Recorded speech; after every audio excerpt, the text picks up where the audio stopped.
This video will show you how to replace the cabin air filter on a Ford Edge. This will be located behind your glove box. Let's get into it. Okay friend, let's get started on our job.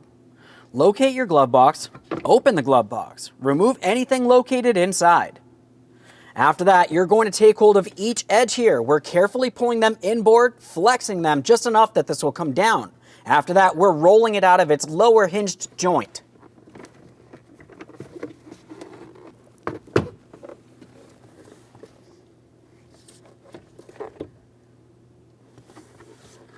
Now that we have the glove box out of the way, we have a clear view of where our cabin air filter would be located.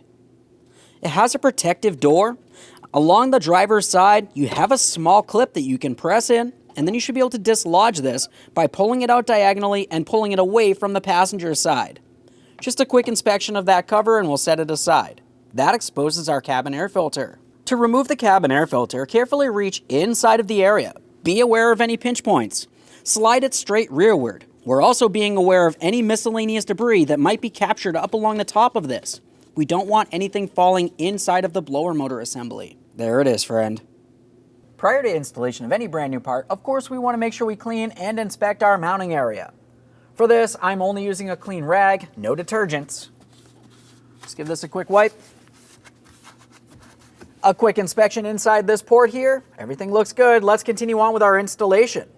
Now it's time for installation of our brand new cabin air filter. When we install this, let's make sure we have it in the proper orientation. We want to make sure we have it placed so the flat area is down along the bottom and the area that can catch any miscellaneous debris is along the top. We'll start sliding this into place.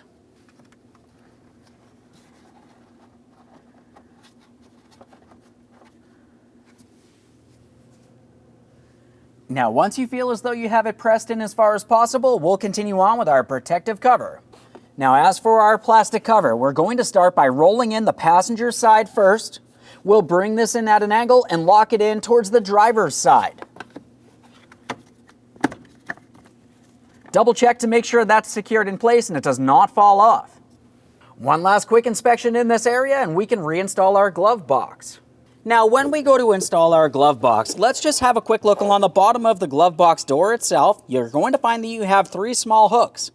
Those hooks go into place along the bottom of the dash here. Let's go ahead and line up those hooked areas. We're pressing this all the way in. You should hear an audible click. Now we'll start bringing this up. Looking along either side of the glove box, you're going to find that you have a locking tab, which is why we had to gently squeeze in along each side. During the installation, you do not need to squeeze, just gently lift. Now, once you hear it latch in, we just want to double check to make sure it does catch the way that it should. Install anything that you had removed from inside of your glove box. After that, just go ahead and close that glove box. When only the best will do, demand TRQ. The only company that lets you view before you do. TRQ is committed to offering the highest quality aftermarket auto parts that are engineered for peace of mind. Thanks for using and viewing with TRQ.